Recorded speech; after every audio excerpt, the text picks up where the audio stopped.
Европейският парламент определя общата политика на Европейския съюз и създава правилата за гражданите и икономиките в Съюза. Независимо от своята политическа принадлежност, представителите ни в Европейския парламент изразяват позицията и защитават интересите на българските граждани, включително на ромската общност в България. При гласуването за евродепутати, активността сред ромското население е по-малка в сравнение с активността при местни и парламентарни избори. Как се създава доверие и кое мотивира желанието да се гласува? Позиция за мотивацията и очакванията, за проблемите и решаването им, за обещанията и изпълнението им потърсихме от представители на ромската общност, от ромски сдружения, неправителствени организации и кандидат за евродепутат. За какво да гласувам аз за Европарламент? За какво да отивам да гласувам за Европарламент? Като първо, този, който иде от всяка политическа сила, без значение, дали ще е една, друга, трета, пета, ние не му виждаме очите. Първото, което е. Значи ние до утре да обясняваме като НПО, защо трябва да се гласува, след като те пряко не могат да си поставят въпроса, нали, да се инициира среща, примерно с кандидата, водача на листата на този, на оня. Безсмислено е. Те искат да чуят тях. Не, че не знаят. Те знаят, много от ромите пътуват. Но казват, основното, което на нас не ни харесва, и че все още на България се гледа с лошо, кой казват, идват само да крадете и работа не се дава. Все още ние сме в Шенгенската зона, все още тая година влезе някъде частично в държавите, разрешиха да се работи законно, но някъде правят спънки. Те знаят много добре. Не са вече началото на демокрацията, когато не знаеха за какво става дума. Сега знаят, защото пътуват. Обаче са демотивирани, защото когато кажат направлението, което основно критикуват държавата, интеграцията на ромска общност, те казват, чуваме едни средства, едни милиони, които не виждаме да стигат до нас. Те са демотивирани точно от тая гледна точка. Все за нас казват 1 милион, накрая за нас нищо няма. Няма жилища, няма асфалт, няма Да, но сега трябва да се работа. Трябва да се обясни, че трябва да се гласува, пак за кого ще гласува, това е негов проблем, но там е шанса в Европейския парламент. Проблема е, нали, защо да се обърнем към Европейския съюз. Точно това е добре. Нали, аз ще се радвам, защото идват избори, гласуваме и за Европейския съюз. Не само да начуват нашите депутати, то че начуват, че нямаме никаква гласност, ама поне да знаят, че можем и да се обърнем към европейските, не само да наползват за самите избори, нали, когато дойдат изборите за гласи, но можем и да се обърнем, нали така ги отина, да се обърнем и към тях. Нашата общност има проблем тук и тук. Проблем с жилищното строителство, проблем с незаконни къщи, проблем с безработица, проблем с младежта. Хората поставят битови въпроси. Примерно в Каменар ми казаха, ние нямаме вода в горната част на селото. Ще гласуваме, ако не се пусне водопровода. Той ги интересува хората. В Максуда искаха да им се асфалтират определени улици, защото там не е влизала техника сигурно от десетки години. Улиците са в ужасно състояние, с дупки, няма канализация на определени места. Хората поставят точно такива битови въпроси. А голяма част от политиците, те се откъснаха от народа.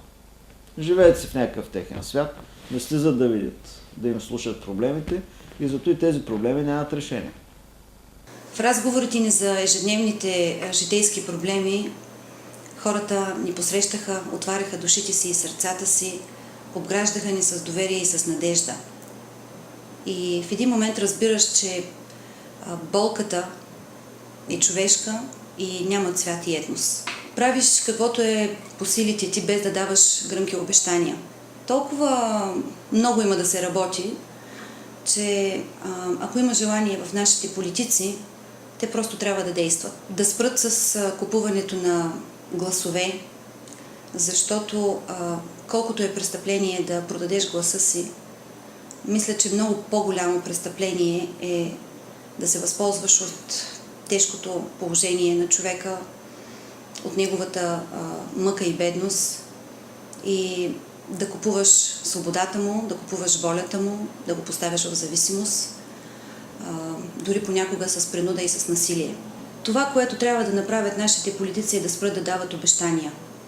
Трябва да започнат да работят, да дават отчет за работата си, да слязат близо при хората, да споделят с тях и да ги чуят. Не са нужни скъпи кампании, повече човещина и работа. Това ще доведе до много по-голямо доверие и желание у хората да гласуват за своите представители. Защо нашите евродепутати да не го разискват и защо не го поставят? След като трябва да защитават интересите на цялата държава. Да поставят въпроса, че в България няма жилищно строителство от Байтодрово време. А в същото време искаме да задържим младите да не бягат навън. И къде да живеят тия младите? Родителите си вечно да се тъпчат по 10 човека на 20 квадрата. Просто няма. Основният проблем, който е една част от младите, заради който заминават, е безработица и жилищното строителство. Защото той няма къде да живее тук, няма как да създава семейство. Защото първо няма къде да работи, второ няма къде да живее. Едно даване на готови къщи на роми директно би се използвало и от политици, би се настроило общественото мнение, че видите ли, ето сега пак на ромите им дават, че ето видите ли колко е хубаво да си ром, видите ли, значи за мен трябва да има една добра гъвкава жилищна социална политика. Защото, както има нуждаещи са роми, така има нуждаещи са българи, може би по-малко евреи и по-малко арменци. Но в крайна сметка, този, който е граждан на Република България, трябва да се ползва от определените права, блага и всичко, което е нашата майка България. Говори се от това, че циганите са без образование, циганите нямат професии, циганите нямат това, да, съгласна съм, с които нямат. Ако имаше работа, бих могла да работя. И моят стаж ще сега да бъде 30 години. Поради липсата на работа, безработицата води до липса на здравни осигуровки и до липса на достъп до здравеопазване, защото няма как да си плаща здравните осигуровки. Но ние имаме случаите, много добре го знаеш, с майките, които поради безработни минават на социални грижи на една година майчинство. Да. И на тях не им се плаща здравни осигуровки, което би трябвало да прави държавата. Ето там можеш да удариш. Защо се получава така? Поне една Пак е някакво решение, което касае Европейския съюз, защото навсякъде е било така. Да, но трябва да се промени. Тя хем гледа дете, на което държавата има и без и демографски срив.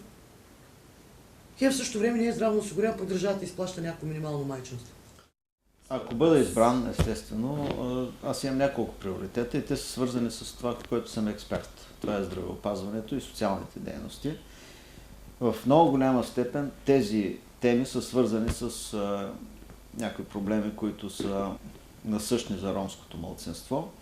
Едно от най-важните неща е свързано с здравеопазването и най-вече от гледна точка на ранната раждаемост при ромите. Оттам идват голяма част от техните проблеми, тъй като те сключват бракове много рано, раждат много рано, част от момичетата, които раждат, не са готови да бъдат майки и съответно съпруги. И оттам проистичат голяма част от последващите проблеми в тази общност, защото пък те още нямат възможност като родители да изгледат децата си, те да получат добро образование и става един порочен кръг, от който много трудно може да има излизане. Затова важно е да бъде през следващия период, програмен период, да има такива програми, които да ограмотяват ромското население, най-вече майките, че те трябва в малко по-късна възраст да стават съпруги, да излязат малко от етническата си същност и тогава, когато са вече зрели, да стъпват в брак и да раждат деца. Второто, което е изключително важно, е бедността в ромското население и то поражда редица социални проблеми. Затова трябва да има една устойчива програма в Европейския съюз за интеграция на ромите и то не само в България, но и в всички страни, които са засегнати от тези проблеми. Това е едно от важните неща, които един евродепутат може да направи и да работи в Европейския парламент. Следващия проблем, който можем да поставим, е във връзка с образованието. Ние горе-долу за годините, през които работим, някакси на местно ниво решаваме до някъде проблеми на ромите в образованието. Там има отлив на ромски деца и не само на ромски, и на български, защото те заминават цели семейства, барабар с децата в чужбина, да търсят препитание. И затова са стигнали до затваряне на училища. Но можем да поставим въпросите с образованието, въпреки че имаме някакъв напредък там, въпреки че има и европейски програми, пуснати по линия на образованието, за хората, които живеят не в градовете. В града, горе-долу, има все още работещи детски градини. Можем да поставим да не се затварят детски градини и училища в селата, защото иначе съвсем обезлюдяват тия места. Има роми, които живеят в селата, имат деца и трябва някъде да ходят. Да има програма, която да подпомага съответната детска градина, така че да могат децата от малки да свикнат, тъй като основното, което е проблем при тях е незнанието на български език, когато са капсуловани и когато се охванат в детски градини да се почне по-отрано подготовката им, те после няма да отпадат заради незнанието на езика, защото се чувстват по-непълноценни.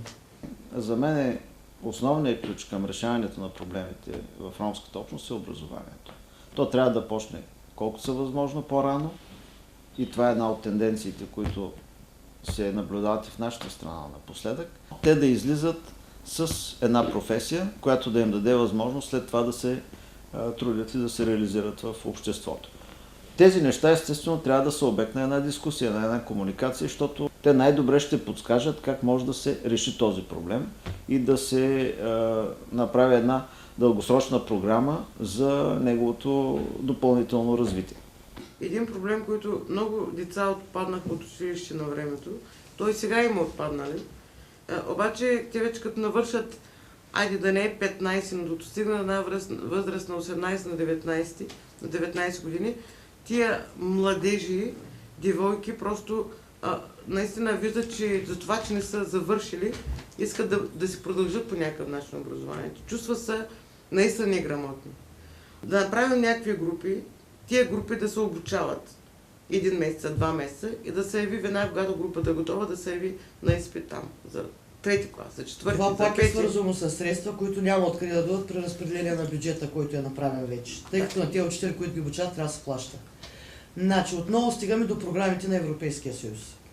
Значи към тях трябва да се обърнем. Точно това може да се вкара като точка, която да се предложи. Отново във връзка с тези програми да има за такива ресурсни учители, да се ползват тези бази, които иначе се рушат, за такива отпаднали деца, които са навършили определена възраст, защото има такива и на 18 години, които искат да си изкарат поне 8 клас.